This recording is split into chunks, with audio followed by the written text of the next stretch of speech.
Em julho do ano passado, nós tivemos o júri da Larissa. É o caso Mateus, um caso de grande repercussão na cidade de São Mateus do Maranhão, no qual o advogado Bento Vieira foi o defensor da Larissa, foi contratado para defender a Larissa, que no final da sessão do júri ela foi condenada a 31 anos e 6 meses de prisão. A gente veio até o escritório do doutor Bento Vieira porque houve uma mudança, veio um novo resultado por conta dessa situação aí. E ele vai falar para a gente, doutor, o senhor recebeu uma mudança nesse julgamento, que sua cliente Larissa foi condenada a 31 anos e 6 meses. 31 anos e 6 meses. Como é que o senhor recebeu essa nova mudança agora que a gente tem? O que o senhor tem de novidade sobre esse caso? Anderson, bom dia. O advogado, ele sempre tem a satisfação quando ele vê um resultado ser virado à mesa. Não só 31 anos e 6 meses de reclusão, como também foi condenado a pagar R$100 mil de indenização. E, na data de ontem, o Tribunal de Justiça publicou a doutora Catarina, que é a minha filha, ela recorreu da decisão e o tribunal deu uma nova decisão. Eliminou os R$100 mil que havia sido condenada de indenização, bem como caiu os 11 anos e 6 meses, ficou 20 anos apenas. Os familiares se deram por satisfeitos, por isso nós não fomos a outra instância. E isso, para o advogado, fica o alerta. Às vezes, as pessoas pensam assim, mas foi o juiz que deu, foi o promotor, foi o delegado. Gente, juiz, promotor, delegado e advogado estudam no mesmo livro. Eles cometem equívocos e os equívocos devem ser corrigidos. E foi isso que o Tribunal de Justiça fez, né? Eu já fiz tanto júri, nunca tinha visto uma pena tão exacerbada como foi essa daí. Nós não discutimos, tivemos um embate lá ferrenho, vocês sabem disso. E há quem diga, não, doutor, foi o 8º jurado que entrou aí porque o senhor discutiu. Agora, eu nunca vou deixar de discutir lei. Se eu não vou discutir, jogo de futebol, né? Política no Tribunal do Júri. Mas discutir lei pode ser o ministro do Supremo. Se eu tiver numa discussão, nós vamos. Eu não quero entender que ele tenha dado essa pena por vingança, mas 31 anos e 6 meses eu nunca tinha visto, nem os piores, né?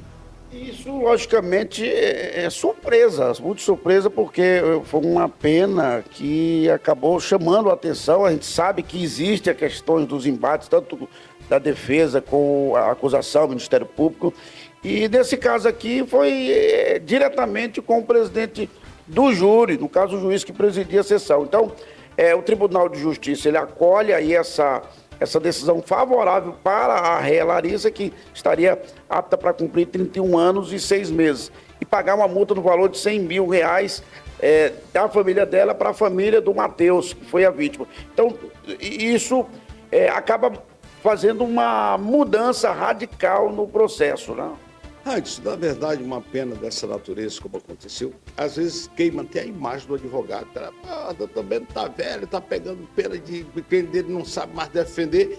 Quer dizer, termina você olhando o aspecto, o cara que é maldoso, que ele não tem, às vezes, ainda não tem a clientela suficiente, ele usa isso como argumento. Tu viu lá? Rapaz, não contrata ele não, cara, ele tá pegando. Mas é preciso que você saiba, repito, o livro de delegado, promotor, juiz, desembargador e advogado é o mesmo livro. E todo mundo erra. Eu não quero acreditar que ele tenha sido o 8º juiz. Um juiz bom, um juiz sério. Mas, nesse caso aqui, nesse caso particular, 31 anos e 6 meses num crime de homicídio com uma pessoa que é primária e tudo mais. E aí você tem que saber fazer cálculo de pena. Eu quero logo dizer, você que quer ser advogado criminalista, não foi eu, foi a doutora Catarina, né, que buscou todos os argumentos, vai lá naqueles artigos que tratam da aplicação da pena, e ela conseguiu, né, baixar 11 anos e 6 meses. Quer dizer, isso não fica fica alerta aí para os colegas advogados, quando for fazer júri, se você tiver uma pena alta, assim como o juiz estuda para poder fazer a dosimetria da pena, o advogado também tem que estudar para poder contestar. A família recebeu com alívio, né, a situação, a gente reconhece que tinha 2 bens jurídicos lá em discussão, que era a vida, mas também tem a liberdade. E você busca aquilo que lhe cabe. O Ministério Público busca defender a vida e o advogado e o defensor público busca a liberdade. E a gente se dá por satisfeito porque, lamentavelmente, Rani, a avó dela, que era mãe de criação dela, faleceu, sofreu demais, quer dizer, uma dor. Eu disse ontem para a irmã dela, quando eu falei disso, olha, eu gostaria muito que a dona Conceição estivesse viva, porque seria receber essa notícia, né? Mas lá onde ela estiver, dona Conceição, a senhora receba, que saiba que o que eu lhe prometi naquele dia, que eu recorreria e que certamente rebaixaríamos a pena, aonde a senhora estiver, receba aí pela comunicação de Deus, né, que deu certo, certo? Importante, diante de toda essa situação, e que isso sirva, logicamente, de alerta, de reflexão para os demais colegas advogados, porque existe aquela... as pessoas temem, o advogado ele não pode ir para o embate com o promotor, com o juiz, não pode, tem que só balançar a cabeça. E nesse momento que o senhor teve, a gente acompanhou lá a sessão do júri, o senhor, com muito respaldo, falou o que tinha para ser falado e o resultado saiu, que foi desfavorável para sua cliente e até também para o senhor, mas o senhor foi em busca, através do Tribunal de Justiça, e está aí. É aquele ditado, a justiça tardou, mas não falhou. Chega agora e essa informação foi repassada para a família e recebida com muito alívio, né? Mário, você já é bacharel em Direito, logo vai ser nosso colega, né? Você vai passar da OAB. E você sabe que o acusado pode mentir, calar e omitir, mas a testemunha tem que falar a verdade. O embate começou porque, veja bem, as testemunhas de acusação são faccionadas.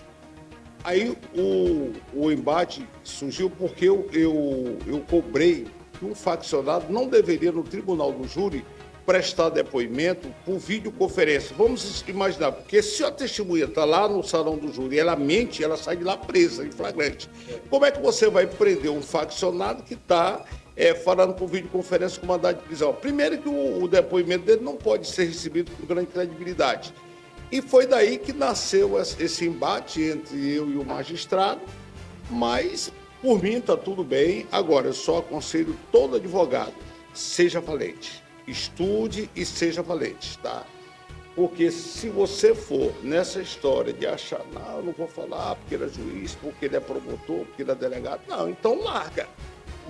Não é tua profissão, tá? Então, a gente tem que aceitar isso com muita tranquilidade. Amanhã nós teremos o sorteio de jurados de um júri que a gente fez lá em Lagoa Sul. Aí, lá nos embates, a defesa que é feita por nós conseguimos a absolvição do cliente. O Ministério Público recorreu, o tribunal anulou, vai ter um novo júri. Quer dizer, é assim que é o caminho, tá? Mas quero lhe dizer que você estava lá, eu tinha que lhe dar essa satisfação, que você acompanhou lá o salão do júri cheio, vários estudantes, e aquilo, no primeiro momento, como eu digo, fica, doutor Pedro, o cliente dele pegou 31 anos, tá velhinho, não tá mais sabendo de nada, né? Mas aí você sabe que não é assim, a gente tá brincando aqui, mas eu gosto do juiz, ele é um juiz sério. Eu não sei se foi cálculo, porque faz aquele cálculo ali na hora, e tem matemática, né? Tem matemática. Falar nisso, eu vou dar aula agora no nosso estúdio, né? Mostrei ontem.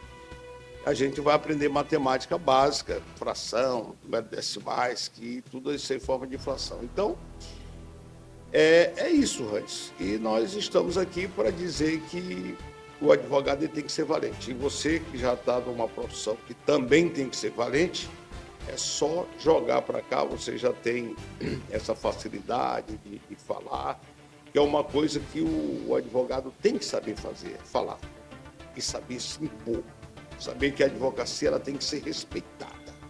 E não arriar as calças. Não, jamais. Se for, pelo menos, não pode baixar. Não tem aquela coisa, não, bora fazer um jeitinho aqui, então bora negociar, não.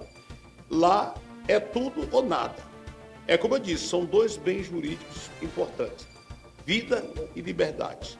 Tá? Nesse caso aqui, a liberdade foi preservado o direito da vida, mas também foi preservado o direito à liberdade. Ou seja, ambas as partes, de certa forma... Empatou. Colar, ela está sendo punida porque ceifou uma vida, segundo eles. Segundo a defesa, não, nós não concordamos. Mas os jurados entenderam, nós vamos respeitar o direito dos jurados.